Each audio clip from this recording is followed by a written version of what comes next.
වෛරයේ ගිනිදළු අහසට නැගුණු නොසන්සුන් වූ එක් අතීතයක එකම ලේහුව මාතු කරගත් සහෝදරයන් රුධිරය හලන්නට සැරසුණා.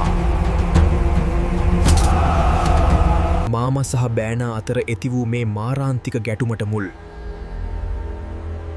එක් අජීවී වස්තුවක්. ඒ අගනා මිනි පළඳ වෙනුවෙන් මුළු ඩාගදීපයම ලේ විලක් වන්නටයි ගියේ.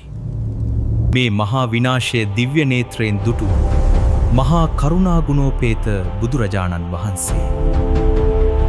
අද වැනිම උතුම් බක්පුර 15වක පෝය දිනක දෙවනවරටත් අපේ ලංකාදරණී තලයට වැඩම කළසේක. අන්ධකාරය මවා ඔවුන්ගේ මානය බිඳ දමා යලි ප්‍රතාවේ ආලෝකය උදා කළසේක. ජේතවනාරාමේ සිට වැඩම කළ ඒ බුදු තේජස ඉදිරියේ සියලු අවියායුධ බිම වැටුණා. යුද වදින්නට ගිය පිරිස දහමින් සංසුන් වී බුදු සිරිපා මුල වැඳ වැටුණා. ගැටුමට මුල් වූ ඒ රන්වන් මිනි පළඟම සාමේ සංකේතයක් ලෙස බුදුන්ට පූජා කළා.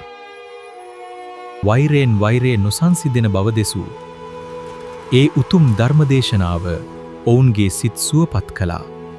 එදා මුළු ලක්දිවටම සාමේ සහ සහජීවනයේ පණිවිඩය රැගෙන ආවා. ඒ පූජනීය භූමියේ එදා ඒ මිනි පළඟ නිදන් කළා. ඒ මිනි පළඟ මතින් අපේ හදවත් එක්කල සාමේ මහා ස්තූපය ගොඩ නැගුණා. අවුරුදු 2500කට පෙර අදවැනි දවසක බුදුන් වහන්සේ අපට කියා දුන් ඒ උතුම්ම පාඩම සාමයයි.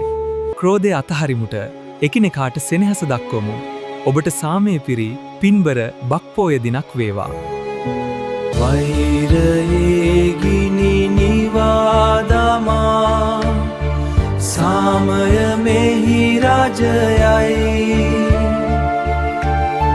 සාමය මෙහි රජයයි. බක්පුර 15වක නාගදීපය බැබලේ. නාගදීපය බැබලේ.